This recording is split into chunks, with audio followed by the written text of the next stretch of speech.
Okay, there we go. Well, welcome everyone. I'm gonna try to now share my screen, and it's going to be a little bit slow. Doo, doo, doo, doo. All right, is this showing? Okay, beautiful, beautiful. Okay, I'm gonna make myself small. Well, welcome everyone. Can everyone just say hi to everyone on the screen? Just greet each other, look at each other's faces. Aw. Okay, I've been looking forward to facilitating this training this week, and it's going to be my highlight. So I hope that's going to be a highlight for you too. And please get comfortable. I really hope that you weren't just coming from another Zoom meeting and that this is your first Zoom meeting of the day. And in the spirit of somatics, let's actually look away from the screen and just drop into our bodies. And let's have some more arising, deeper breaths come through. Feel free to put one hand on your chest, over your heart, and one over your belly. Whoa. If there's any sounds that need to emerge, feel free to release them.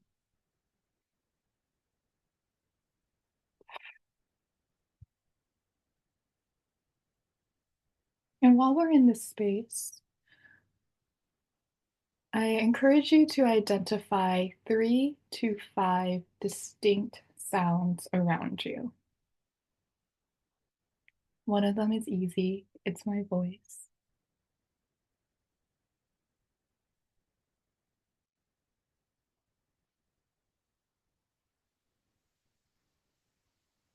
Are you hearing noises that you didn't hear before that you might have tuned out?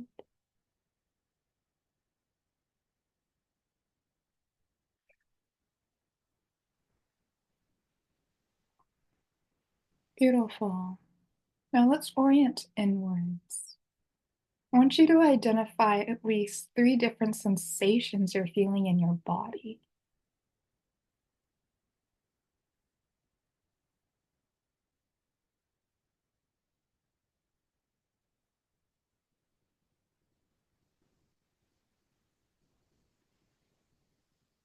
And don't forget to breathe and loosen that jaw. And the focus is just you right now. You are here, and being connected to yourself leads to connection with me. And as you're noticing your body, you might feel the need to now organically respond to this awareness by letting out a yawn or moving that neck.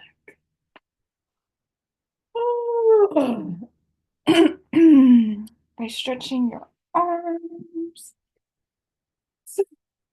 maybe by shaking out your feet. Whatever your body wants to do after that noticing, just follow it. No need to logic or reason it. Ah,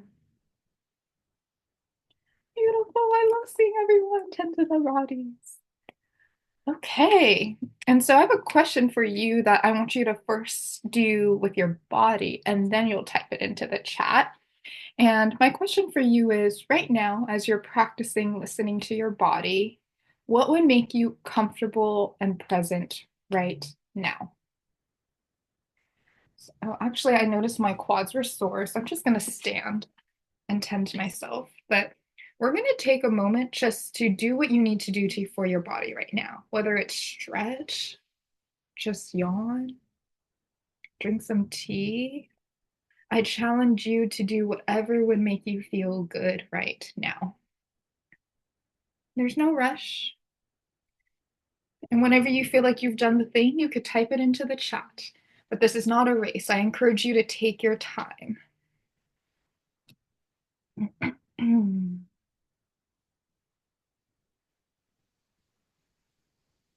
Oh, my legs are so sore.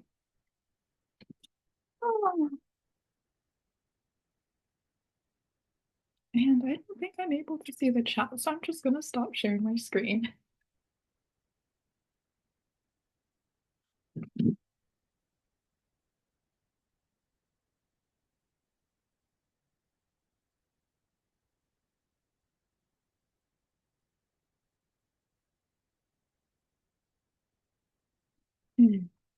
Yes. Beautiful. Relaxing my jaw, drinking water, massaging my temples, bathroom break, drinking coffee, stretching my neck. Got the blanket, drinking water, continuing to eat your breakfast. Yes. So, one thing I just want you to take away from this training, if you had to hop off right now, is that you already know how to regulate yourself. You already know how to tend to your body. And all it takes is just a noticing, a slowing down, a little bit of encouragement, because we live in a society that does not encourage those things. And so when I think about working with clients, oftentimes after we've built rapport, it's just creating a space where they can notice their body and see what emerges and trust that you can both hold whatever emerges too. And that is a premise of what I work with in somatics. Okay, now I'm going to go back to sharing my screen. Okay, okay. So actually noticing my body made me a little bit sleepy, which is not how I want to be right now. So we're going to tap the kidney point. So this is my collarbone. The kidneys is like this indent almost right below it. So here's the collarbone, and these are the two spots. So it's also okay if you don't get the exact spot. But one thing I really love to do to feel more energized is tapping. And we all have meridian centers, and the kidney specifically is very activating in the sense that it gives us energy. So if I notice that I have like 2 minutes before I have another client, this is one thing I will do if I'm feeling really tired. And then you can also alternate. And I think I saw someone already do it too, which is beautiful. So this is how we get some bilateral stimulation as well. And it also feels good to feel like pressure against my chest in a way that is soft, that I get to control the rhythm. And then I naturally start beating my chest more sometimes if I feel a beat emerge. And if I was a rapper, I would start spitting bars, but I'm not. So I'm going to encourage you to tap behind your lower back where your actual kidneys are. Let out any noises or sighs. Beautiful. Okay, now my arms are tired, so I'm just gonna shake it out. That was a really quick tapping session. I hope you feel more energized. You feel more blood moving through your upper body. And for our check-in, what we're going to do is the rainbow relay race. I know we did this the last time with folks, and we're going to do it again because I love it. And first of all, does everyone know the colors of the rainbow in order? Could someone drop it in the chat? Because the last time I did this activity, not everyone knew, and I do not want to assume that anymore. And how the rainbow relay is going to work is that I'm going to introduce myself, name, pronouns, where I'm based, and then I'm going to find in my surroundings something red. Oh God. Um, on my floor, I found my hand sanitizer with this red wrapping on it. And then what I'm going to do is popcorn it to someone who is going to then say the next color and find that color in their surroundings. And so I love it. Why I love this activity is because it helps you orient to your surroundings and also build curiosity to the other people on the screen too. And you don't know when you're going to go, so you can't already start thinking of all the objects that you want to grab. And you don't have to tell an impressive story. We're just finding the object, noticing it, sharing whatever you would like to share about it. And then you pass it on. Any questions? Okay, so I will start. My name is Riss. I use she, her pronouns. And on my floor, I found my hand sanitizer with this red wrapping case. And I'm going to popcorn it to. Okay, I see the request to repeat it one more time. So we're going to find an object that goes to the next color of the rainbow. So whoever I popcorn next is going to say something orange, and they're going to popcorn someone that's going to find something in their surroundings that is yellow. And then we're just going to go back to the top of the rainbow and back down until we go through everyone. And so I'll popcorn it to Andy. Orange. I have this H Mart calendar and there's like an orange onion. Yeah, it's really cute. It has recipes on the back. And I'll popcorn to Sam. Good morning. Sam, he, him pronouns. I'm an Aries, if that means anything, to people. And I found this really cute yellow highlighter, so unique. Gonna make sure everyone can see. And I will popcorn it over to Beth. Hi, I'm Beth. I use she, her pronouns. I'm in California. Oh God, I'm green. Okay. Um, let's see. Oh, I got it. Just give me 1 second. Oh my God, I had two options, but I'll bring this one. I found a $2 bill, so that's pretty cool because I they're lucky. And I will popcorn to Christine.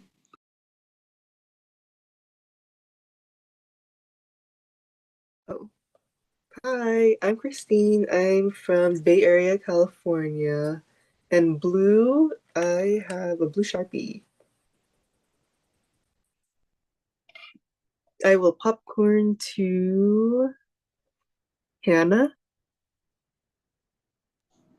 Good morning. My name is Hannah. I use she, her pronouns.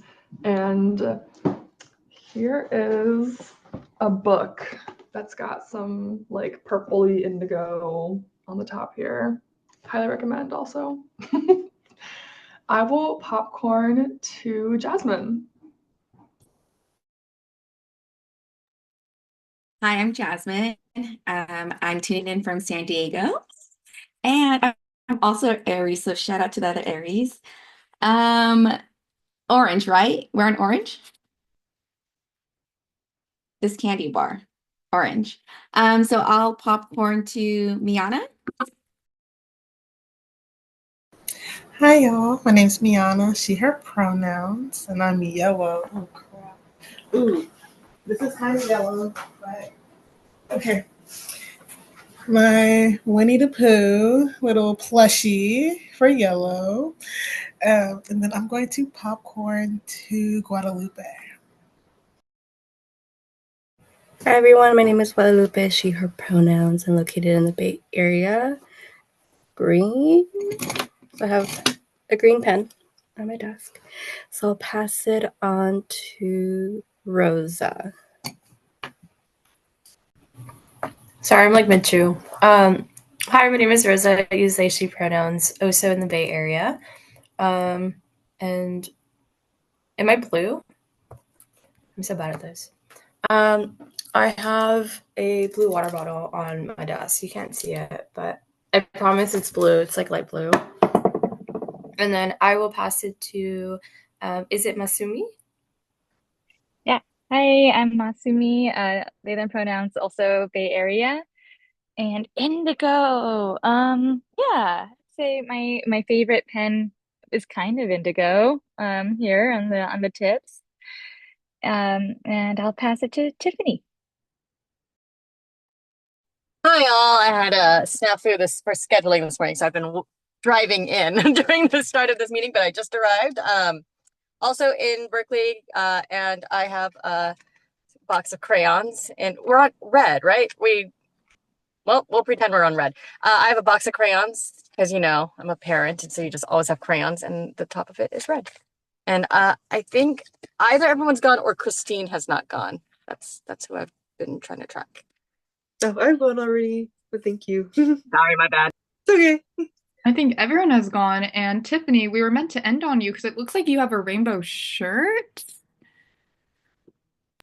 It was meant Yes, to be. indeed. Yes, Thank you. always. Thank you. That was a sign. Okay. So now I'm going to go back into sharing my screen. Oh, actually, did everyone go? First of all, I just want to confirm. Yes, because I was not keeping track and okay, perfect. All right. Sorry, this is not as seamless as I'd like it to be, but here we are.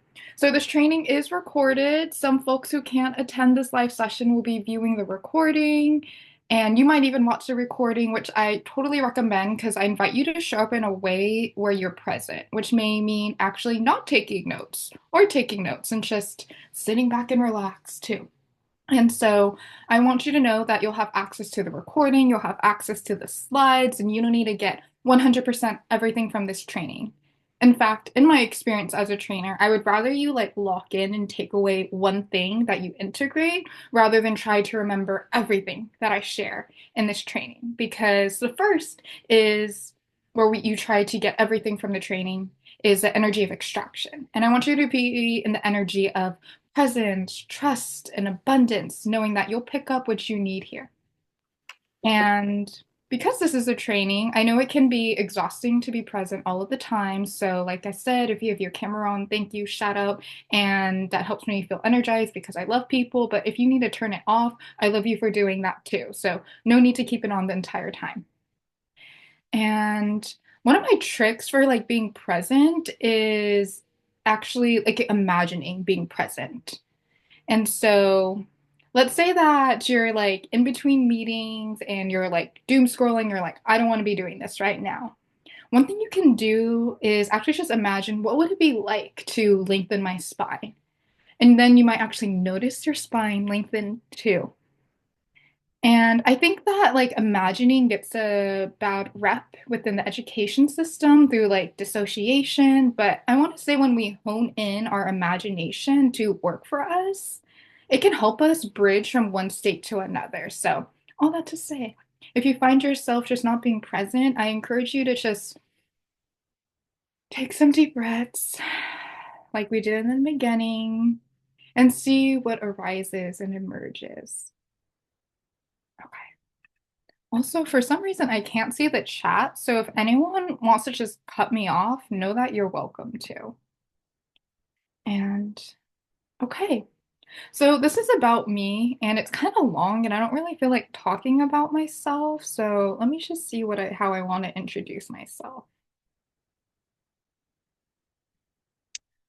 I will just say that right now, you're catching me in a life stage of transition. Oh, I can't see the chat. Sorry, this is. Oh my God, Jasmine, you're so sweet. Okay, maybe I will talk about myself. So, one thing I do want to say is that to me, somatics is something that I have always felt a tenuous word in relationship with. At my old job as a confidential advocate, where I was doing a lot of case management, accompaniments for forensic exams, or restraining orders, I felt very dissociative during that life period. And so, even though I was incorporating somatics, I really felt like an imposter because I was just not present in this crisis field. And when I was talking with a lot of people, there was this similar sentiment of just like, oh my God, I feel like I'm a bad caseworker, I'm a bad therapist, I'm a bad XYZ because I'm so dissociative. I have moments where I shut down. And I'm going to talk more about that later because that is kind of the core of why I created this training. And what really helped me feel more present was actually becoming a traditional Chinese apprentice under Audrey at Asian Health Services. We every day at Wednesday we're there to provide ear seed treatment for a lot of the youth, the Southeast Asian young women. And so it feels like a full circle moment because how I entered this field was through Bante Suri at Asian Health Services. So I just love circles. I love full circles there. And then after I left Path to Care, I started my own business as a coach, where I work with a lot of like high achieving women of color specifically feel more in tune with their bodies. And so that's all I'll say there. And I would rather spend time talking to you about the definition of somatics because I think it's gotten to be a buzzword. And I think when things become buzzwords, the meaning, the origins, the history, all of that gets diluted. And I think somatics has populated over social media the last few years. And my theory is that it popped off after COVID, where people were experiencing physical distancing, alienation, and the rise of being plugged in online. And so after quarantining was no longer recommended by the CDC, people started to collectively crave physical touch, being in person, building community in person, and in general, stop being closer to each other. And so this is where I think somatics started to really emerge. And I also saw the word authenticity emerge a lot after COVID too. And I attribute this to the whiplash of being online, living in a virtual world, and adjusting to being in person, trying to navigate living in these different realms. Okay, so that's actually my musings, and let's get precise. So, when I inform my clients what somatics is, one definition that I share that you'll see in most workbooks is that somatics is the study and practice of exploring and understanding the fabric of your body through your internal awareness. So, like what you just did in the beginning, where you kind of just notice and sensed in, that is your internal awareness. And all that to say, each movement and breath brings attention to your inner sensory world. And you can think of somatics as language that trauma has made us forget. And healing is relearning the language of your body to restore that mind body connection. And I'm a writer, so I salivate over analogies. So, language I like to tell my clients is just like we digest and metabolize our food, we need to do the same with our emotions as they get stored in our bodies. And you've probably heard of the phrase, the body keeps the score, which means our feelings are in our cellular structure and vibrations of our bodies. Like they're literally in our muscles and bones. So, just like we can get constipated, we can get emotionally constipated and stuck and feel overwhelmed by our emotions if we do not safely release them. So, by becoming attuned with our bodies, we can better embody who we are authentically. And through somatics, that's how we metabolize the emotions stored in our body. So, that's the most preliminary definition. And I want us to expand this definition from the personal and the individual to beyond. And now I'm going to give a disclaimer because this is where my own storytelling and official takes come in. And over the last 2 years, I've taken a lot of somatic trainings and certifications, and there are certain activities that do stick with me. And of course, I'm going to share them with you. And I really want to pay it forward in that regards because somatics has become something, this huge industry that the wellness space has kind of co-opted, where it requires a lot of time, energy, money, resources that not everyone has equal access to. And in that line, I've gotten kind of sometimes sad and frustrated whenever I see somatic trainings and certifications because somatics is something that systems of oppression have colonized. Like, somatics didn't even exist as a word until the 18th century, until a white researcher started studying and discovered indigenous ways of living and being and started publishing and writing articles on how breathing, eating, sleeping, laughing, dancing, and being in community was amazing for your mental and physical health. Like, no shit, you know? And so it makes me feel some type of way when people say that they don't incorporate somatics into their daily life because you do.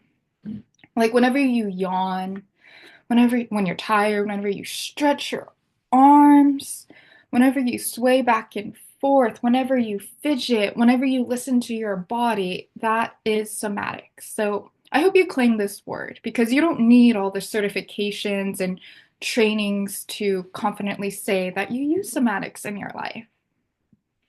And at the same time, I understand that we need trainings and formal pathways for standardization and teaching, but there is a limitation here because what a lot of these certifications show is that you can hack your nervous system and that you can heal individually.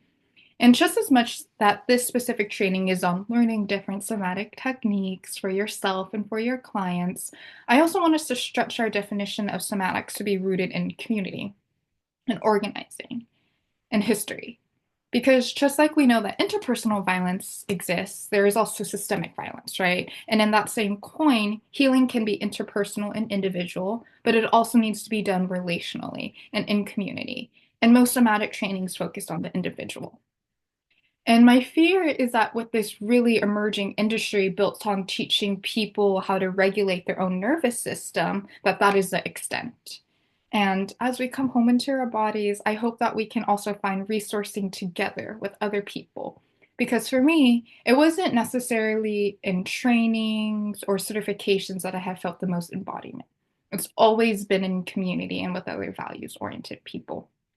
So all that to say, I hope that you take whatever you learn here and bring it back to your loved ones, bring it back to your community, bring it back to everyone around you. Okay.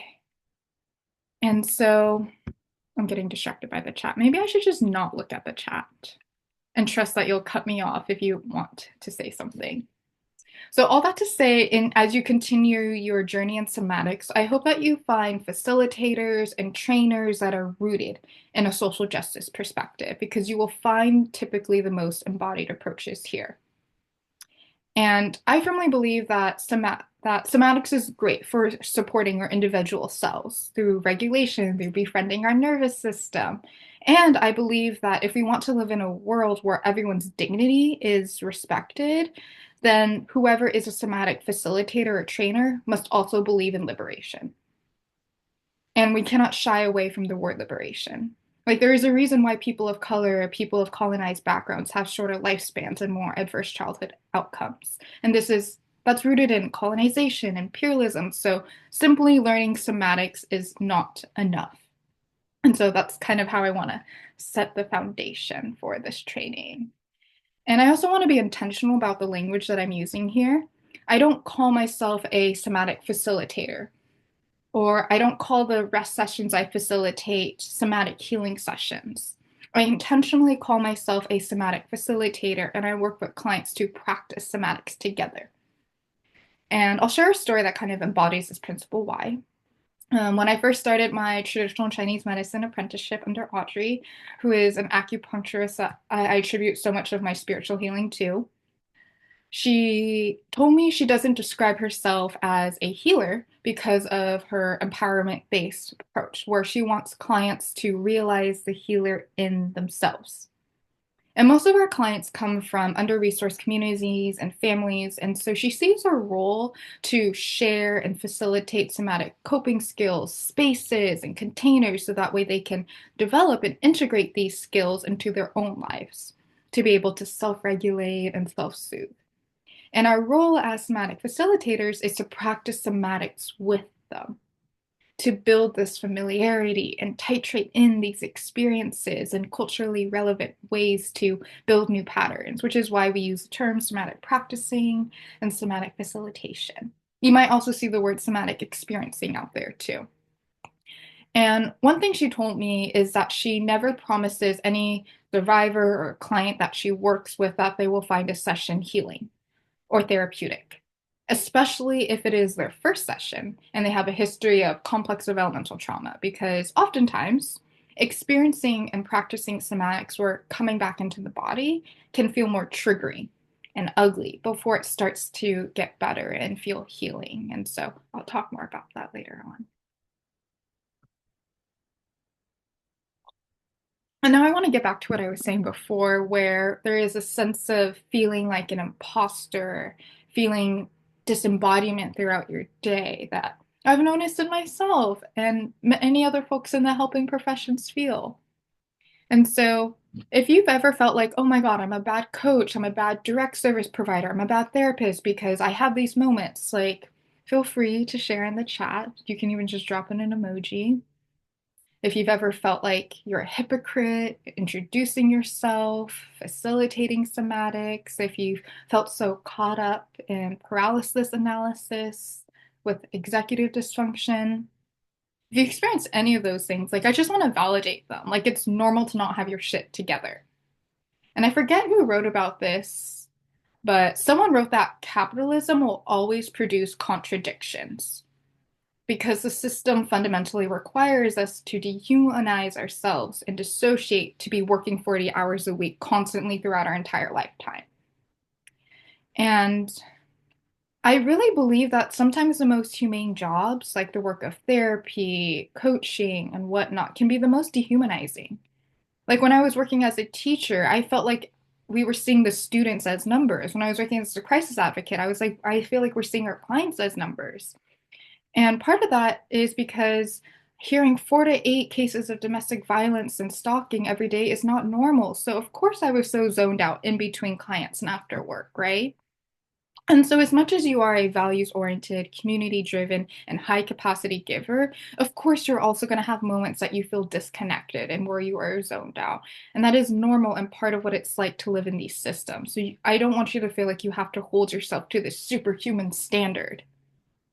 And so, if you have felt those standards, I invite you to just shake it off. This is one of my favorite activities when I start to feel a little bit riled up. And then you can even sweep it off. So we can start with your head here. And just start sweeping and touching your neck, sweeping off your shoulders, any sort of obligation, sort of pressure to show up perfectly, any perfectionist standards. Don't forget to get underneath your armpits too. Just sweep these energies off. I'm going to do my legs too. I invite you to join me. Or you can just simply watch. Or if you're not feeling it, you can just imagine yourself doing the activity too. And as I'm doing this, I'm just going to keep talking, but you do not have to be perfectly embodied and healed to do this work. You just have to be you. You just have to show up in all honesty with all of your parts and hold all your parts in how you would hold all your clients and your friends and your coworkers' parts. So to unconditionally love yourself is also how we also love others without discrimination too. And so that's the energy I like to bring into my sessions, where you don't have to be perfect. Which kind of leads me to my next point, where oftentimes we may feel like we're using somatics with our clients, but not consciously and actively with ourselves. And that's because it's easy to intellectualize this work, especially if you've been in trainings, if you've been in lots of certifications, if you've been in academia for a while. It's really easy to intellectualize this work and to know what to say, to know all the tips and tricks, but not necessarily integrate and practice it. For example, when I first started entering the world of somatics, I noticed I had this urge or expectation that if I attended a training or a certification, that it would like elevate me to this different being where I could hack my nervous system because I was given the language and I could understand why somatics is so effective. And then I realized I had this gap where I knew all the things to say, but I wasn't integrating and practicing somatics in my life. And during this time, I was literally facilitating rest sessions as an advocate when I myself wasn't fully rested and not incorporating all these techniques in my life. And yet it still had an impact on clients, and they may not have had any idea how much I was masking or compartmentalizing. But intellectualization was one of my main and number one coping mechanisms, which is also very rewarded in this externally oriented high achieving society.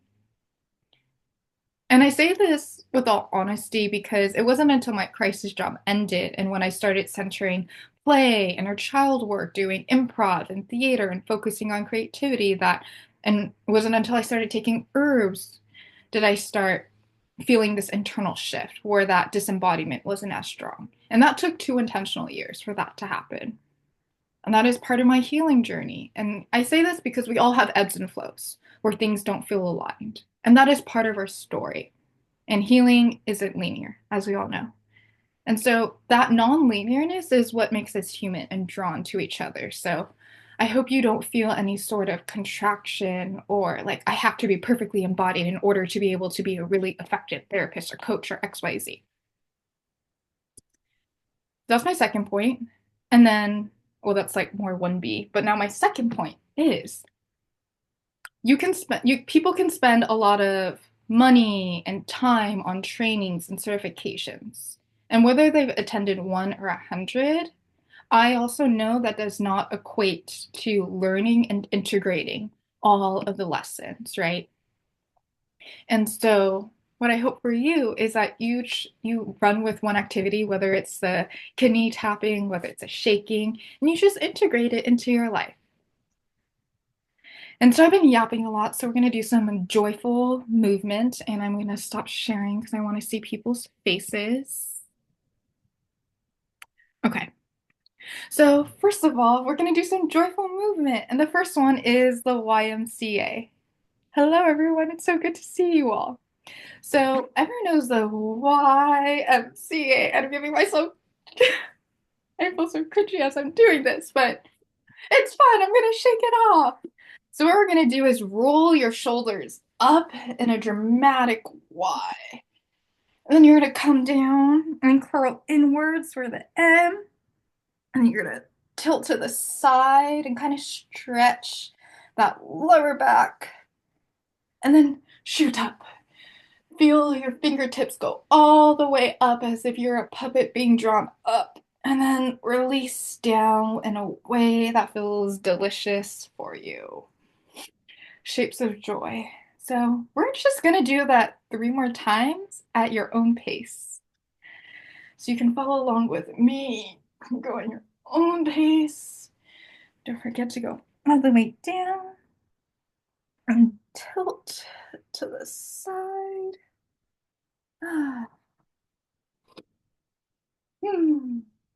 And this time I'm going to do the C the other way because I need to stretch in that direction. I'm going to shake it out before I do it again, but let's do 2 more.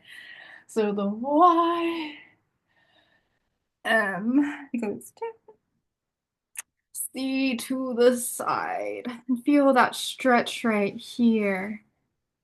And then we shoot up. Okay, let's do this one more time. And now my armpits are sweating. Let's do the Y. Actually, I'm going to do it more dramatically. I'm going to roll my shoulders up. And then go down for the M. Tilt to the side for the C and feel that beautiful side stretch. And then let's come up. Come down as you like. Whew. Are you noticing any body sensations? Just sense in. My armpits are sweating.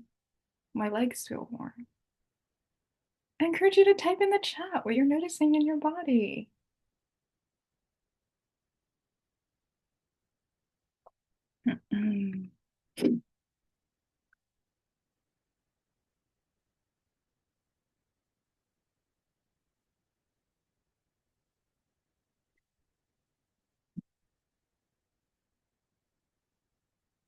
Blood is flowing. Shoulders feel activated. The lighter in my shoulders from the stretching. Feel my breath more expansive. My bodice less achy. So why I love joyful movements is because oftentimes we're in the shapes of collapse.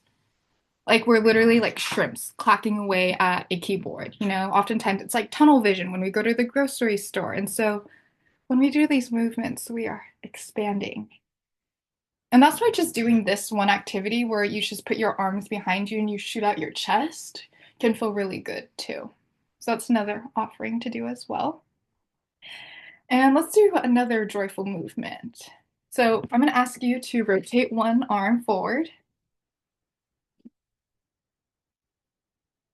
Good. And go at a pace and momentum that feels good for you.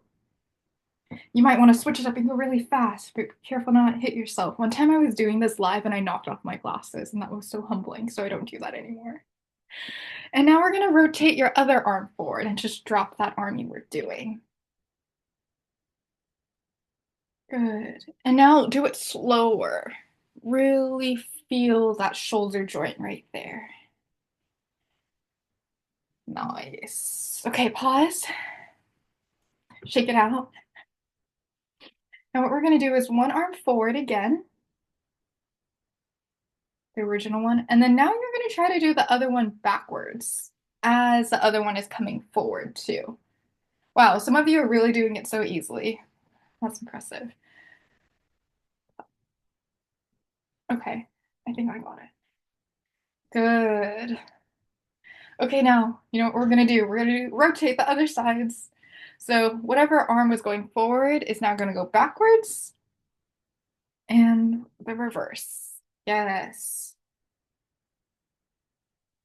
Beautiful. And whenever we do alternating activities like this, it requires you to be present.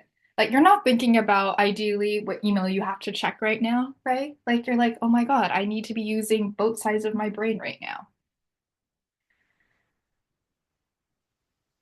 And so I encourage any sort of alternating activities like this when you're like, I want to feel more present.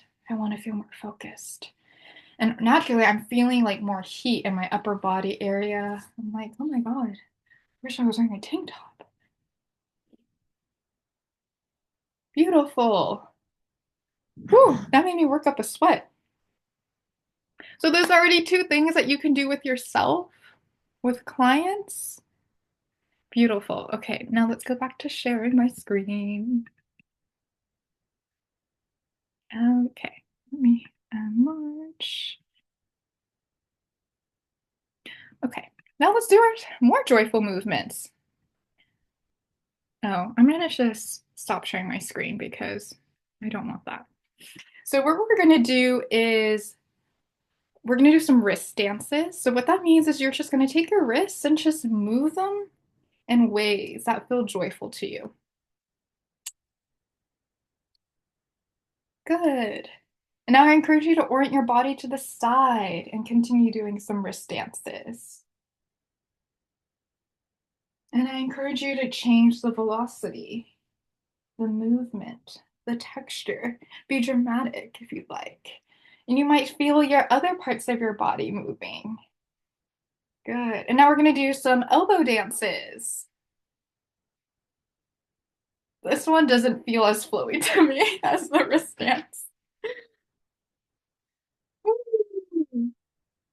And orient to the other side if you like. And here we're going to do some shoulder dances. Just move those shoulders. And notice that you might be moving your wrists too as you do these shoulder dances. Oh, I'm working up a sweat. You didn't think you'd be exercising, did you? And now let's do some ankle dances. Move those lower bodies. And you might be moving your upper body too. Actually, I feel like standing as I do this. Also, you can alternate. You can do your ankles at the same time. Yes. And then now we're going to do a neck dance. And it can feel really slow and dramatic. Oh, it can be fun. Whatever a neck dance looks like to you. Now my spine is moving with my neck. And I'm doing a body roll. Oh. Move at a pace that feels good for you. And now I encourage you to incorporate all of the joints, whatever that looks like for you. Starting off small with your wrists, matching it with your ankles.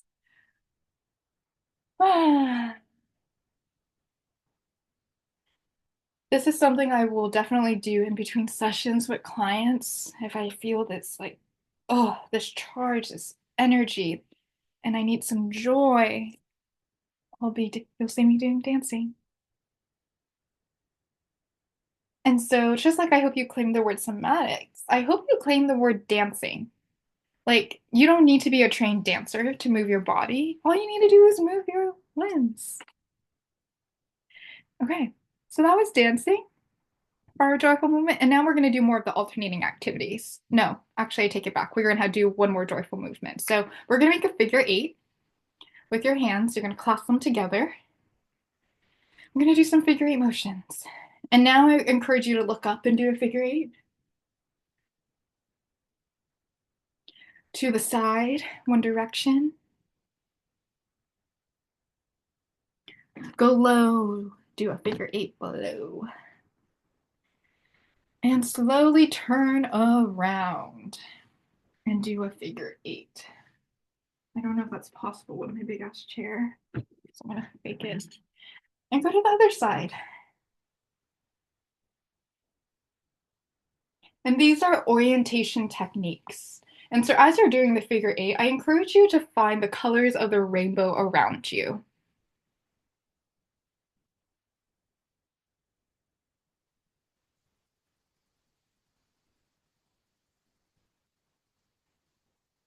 Beautiful.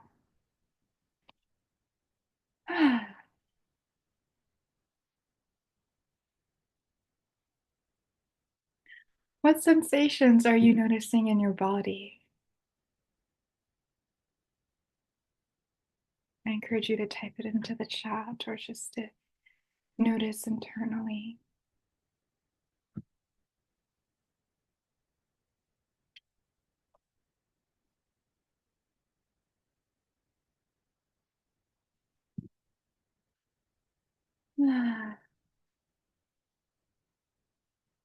More flow in my body. That's what I like to hear.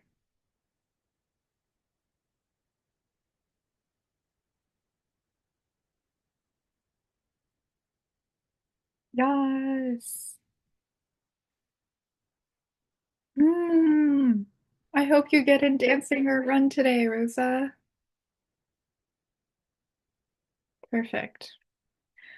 So before we do more psychoeducation, the last alternating exercise I wanted to introduce is with our fingers. So you are welcome to speak. It was unintentional, but I'm loving it so far.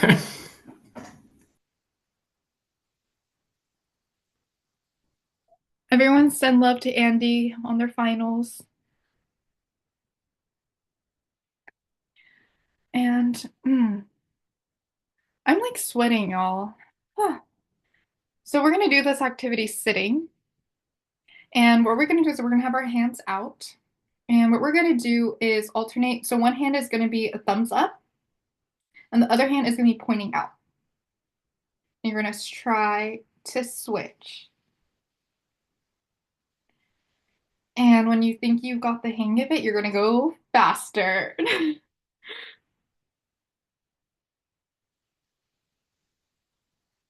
I love seeing everyone's faces.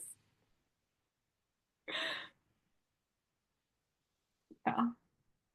It requires intense concentration. It requires you to be locked in. And so if I'm doing emails and I'm just like, I will do this. You will see me do this at my desk. Yeah.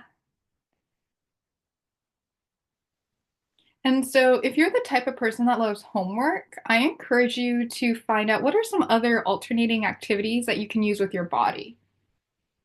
Because I think it's so fun to also discover activities for yourself and works well for you.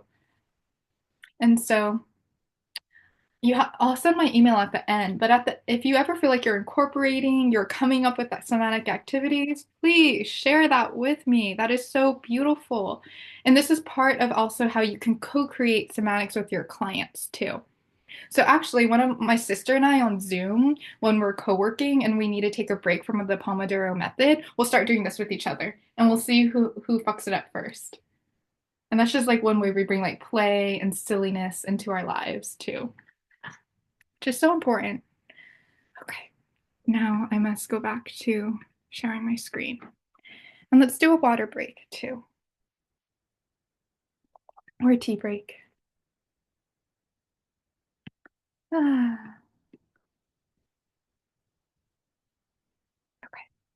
So one thing I wanted to go back to is language, and specifically with the word dissociation. So a lot of people are drawn to practicing somatics because of experiencing dissociation. And I think it's a very common coping mechanism. And many somatic books will use the phrase combating dissociation. And the thought here is by coming back to the body, you combat dissociation. But in my line of work, specifically with survivors of sexual trauma and sexual violence, sometimes dissociation is necessary. And if you've experienced any sort of continuous trauma that has become chronic, dissociation is a way that the body has adapted to survive, and it's a coping skill. It's not defective, it's protective. So I never tell my clients that somatics helps them combat dissociation. Instead, I tell them somatics helps them notice when they are dissociating. And then the noticing helps them bring awareness to the present by saying, do I want to engage in this pattern? Or do I want to try a new one? Do I want to try one of these? You know? And it takes time and safety to notice dissociation, which is part of the long and laborious process of healing, which we know is not linear. And it takes time and will not be instantaneous. So I never promise that somatics will make dissociation stop. It's kind of how I feel triggers. The triggers will never stop. Like we will constantly be triggered, but it's how we navigate and choose the pathway from the reaction. And so, all that to say, I like to use the phrase noticing dissociation because the body is deeply intuitive and intelligent. It has developed and evolved these protective mechanisms to survive. And when working with clients who are specifically in escalation, who are activated, one thing that I have found helpful is just by repeating, like, dissociation is not defective, it is protective. And to see how that phrase lands with your body. Dissociation is not defective, it is protective. See what comes up when you hear that. This is something I say multiple times to my clients who come to me angry and frustrated at themselves or the way they might have frozen or shut down. But dissociation is not defective, it's protective. And this is where we start to unearth a lot of the victim blaming narratives where it's not people's fault for whatever they've experienced. And so typically this is where after we do some shaking, if we feel some activation too. And so I like to shake with my clients too, because it feels like a form of co-regulation. And typically, I also want to preface that I will introduce somatics with clients when they're less activated and if the client is open to incorporating somatics. And when I say less activated situations, I mean like say I've missed the bus or I feel anxious because I may be late. And I will employ isometric relaxation exercises. And I will never tell a client, like, here's a technique that you can incorporate during a highly escalated situation, because that can be a form of somatic gaslighting. And so overall, my goal for clients is just to notice their body more, notice dissociation, notice what happens when you start taking deep breaths and what you feel in your body. Do you feel resistance? Do you want to go back? Do you want to leave? And this is where we start to relearn the language of your body. And I've noticed that for clients that specifically love like bullet journaling and calendars, one homework I will give them is notice in your day-to-day when you start dissociating. Is it when you've hit your third email? And then let's work backwards. Have you eaten? Have you drinking water? Was it an email from a specific person causing you to dissociate? So noticing our body first, and then we can work backwards and get to the core of things too. And we do it slowly and steadily because this is a journey that isn't going to take 1 week or one session. And so okay, let's do some isometric relaxation exercises because this is something that I will do with my clients and with myself. And so, are y'all familiar with box breathing? Yeah, I see nods. Okay. And so, what we're going to do is link our breath with movement. And so, I'd like you to identify one place in your body that feels sore right now or that could use more love and attention. For me, it's my neck, my shoulders. So what I'm going to do is when I inhale, I'm going to slowly tense my shoulders and neck. And then when I hit that part where I'm going to hold it, I'm going to really dramatically scrunch and tense. And then when I exhale, I'm going to slowly release.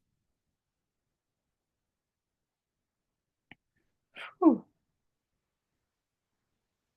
Yes.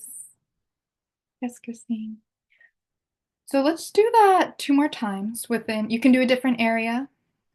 You can even just do it in an area that doesn't feel tense. Like, for example, I'll put my hands behind my head, and when I inhale, I'll push my head back against my hands. And it feels good to just open up the chest, and I'll actually feel my like inner armpits like start to stretch too.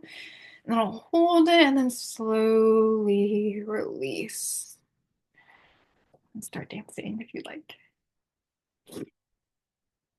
And if I'm on the bus, sometimes I will sit on my hands and then push my hands up against my upper leg back here.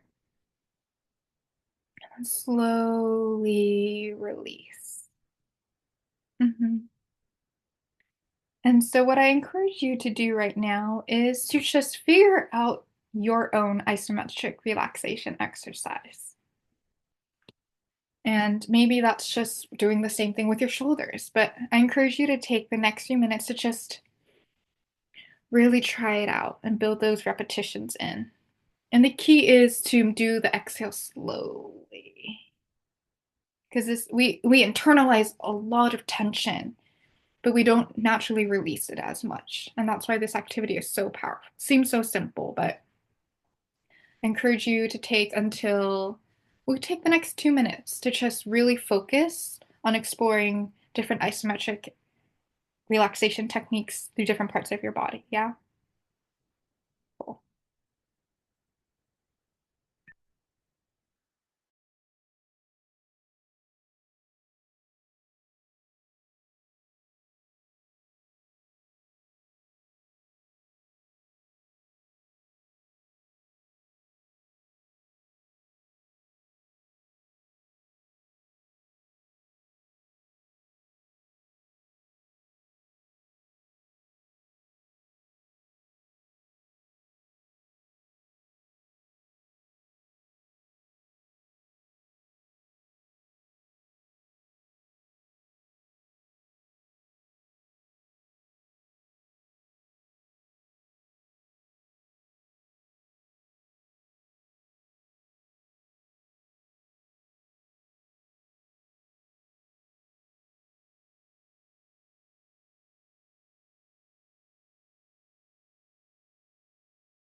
And if you feel called to, invite you to be like, how did that feel? Did you notice any body sensations?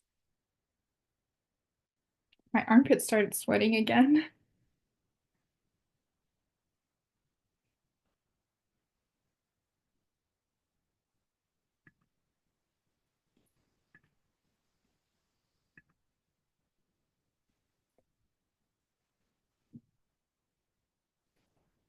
Ah.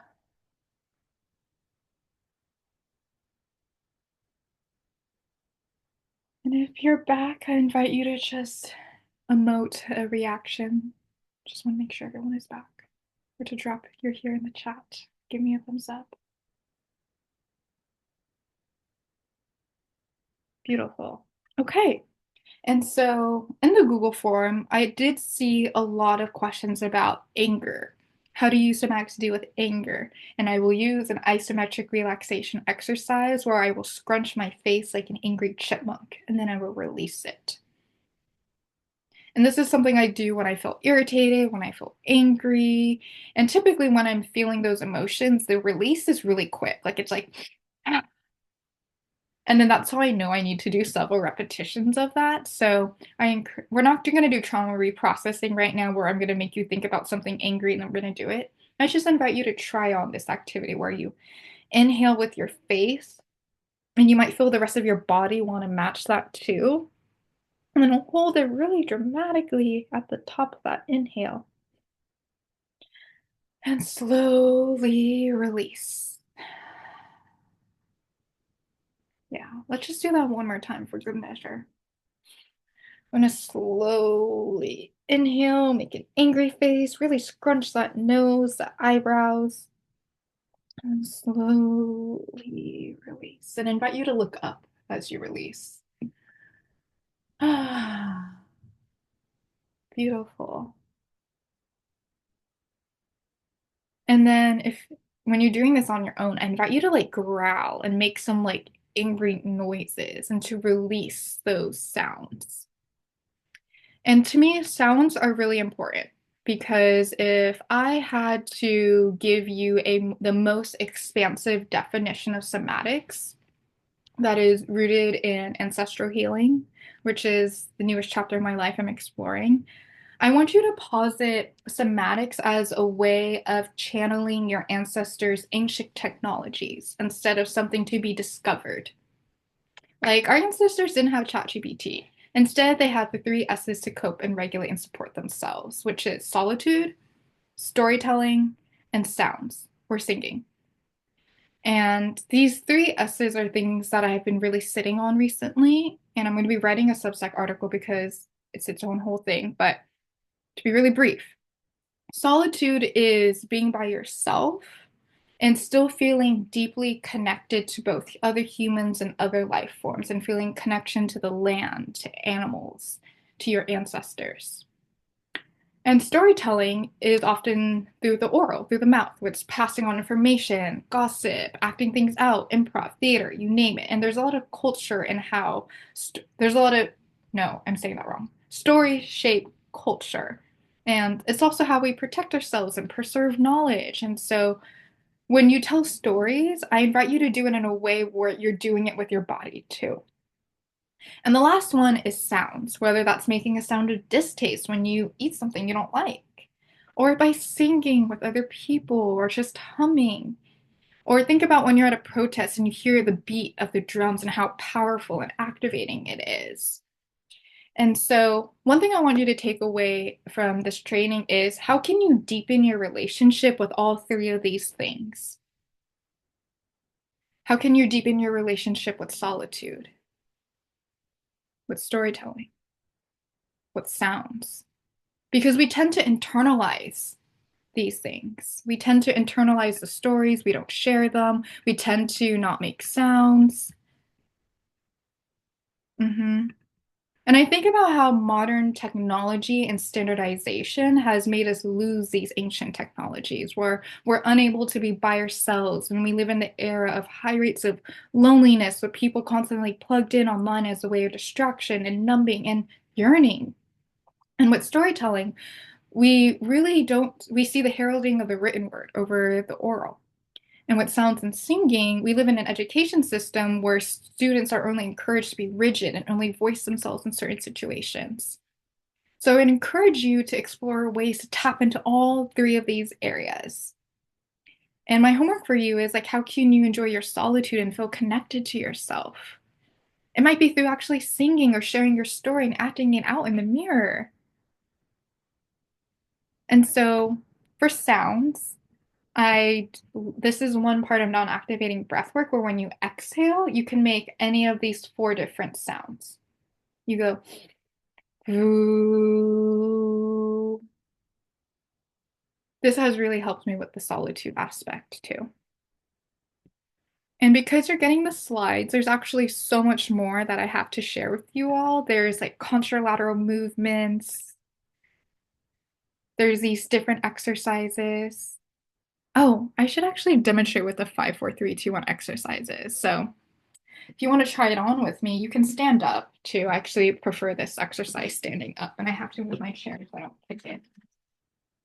But a lot of people wrote, like, I feel overwhelmed by writing tasks. This is my go-to exercise where I'll go 5, 4, 3, 2, 1 with one arm, and then I'll go the other way with the other arm. So like 5, 4, 3, 2, 1, and then I'll do it with both my legs. So 5, 4, 3, 2, 1, and then switch 5, 4, 3, 2, 1, and then I go down. So I go 4, 3, 2, 1, 4, 3, 2, 1, 4, 3, 2, 1.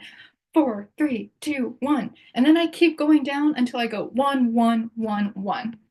That is something that I find so effective. And I have other resources on pendiculation, and then pendiculation again, curling and uncurling. And we didn't even have a break. I'm so sorry. This presentation just kept going. I put me on a podcast. And so I know we're wrapping up. And so I wanted to transition in closing this out by saying rest is a skill. And it's a skill that we must practice and prioritize. And as people who are going into the field of therapy and healing, I really encourage you to practice rest and know that rest is something we're not encouraged to do. And we typically feel it when it's shut down, when our nervous system has experienced a shock, when our bodies get sick. We only rest as a result of something. And I hope as a society we can practice rest collectively and proactively so we can sustain ourselves. And so how this ties to somatics is that I want you to get in your reps for rest. And it starts with doing these little things throughout your day. It starts with co-regulating with other people. And try doing, actually, if people are okay with me going over time, there was one thing I did want to share.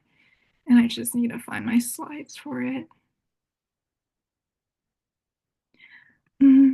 No, I don't want to force more information. So what we're going to do is end with a somatic imprinting activity.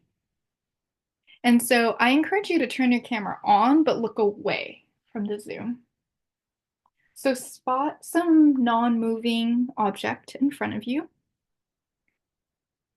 And I just want you to release any sort of thoughts, any sort of something pulling your energy away. I invite you to tune in here with me and find a lengthening in your spine. To close your eyes or have a soft gaze. And to listen to my voice. And to settle into your seat in a comfortable position. And feel your body being supported by the ground, the chair, these points of contact holding you. And as you begin to settle, I encourage you to loosen your jaw,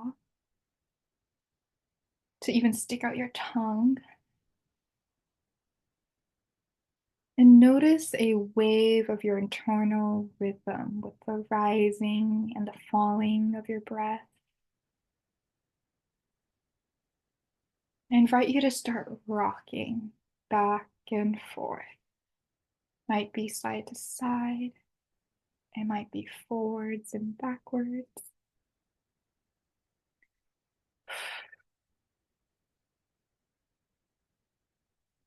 And I encourage you to hold this rocking and breathing.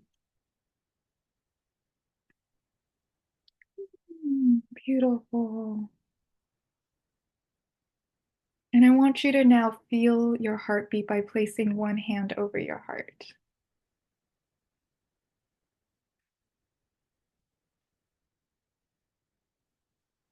Yes. Beautiful. This is a natural motion to your body that you are honoring and engaging. And in this self-contact with your hand over your heart, there may be a word or a phrase, or maybe your head is blank that naturally arises.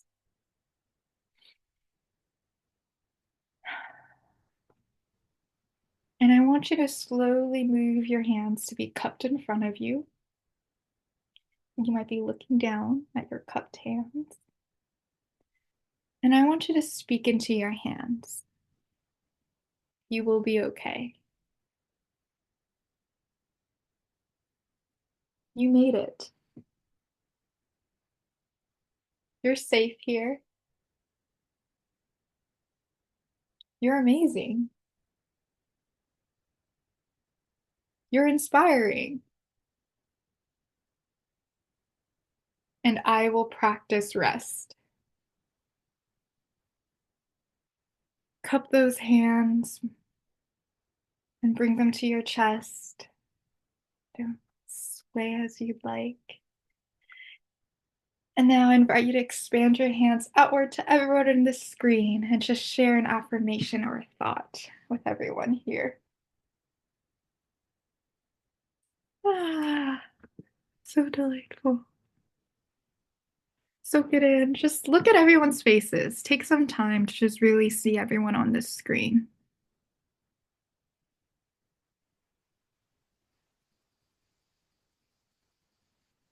Thank you for bearing witness to each other. Okay. Now I feel creepy and I feel like I started so long. But I know that I've made eye contact with everyone. And okay, now let me fully open my screen. Thank you so much for being here. I actually had so much more slides because I'm so dramatic like that. So please look over the slides. I might just do a different training as well. I'll be sending a follow-up email with everyone. So you'll have the recording, you'll have the slides, you'll have my email. And since this is a free training, feel free to write a testimonial as well. That's one way you can provide support. And the best way that you can provide support is by integrating this into your own life and saying, like, oh my God, I started doing the kidneys. Oh my God, I started paying more attention to the people and making eye contact. That is the number one way that I want you to just provide support to me, is by providing support to yourself. And so thank you so much. I'll stay on if you have any questions. But other than that, thank you for being here. Thank you. Thank you, Riss.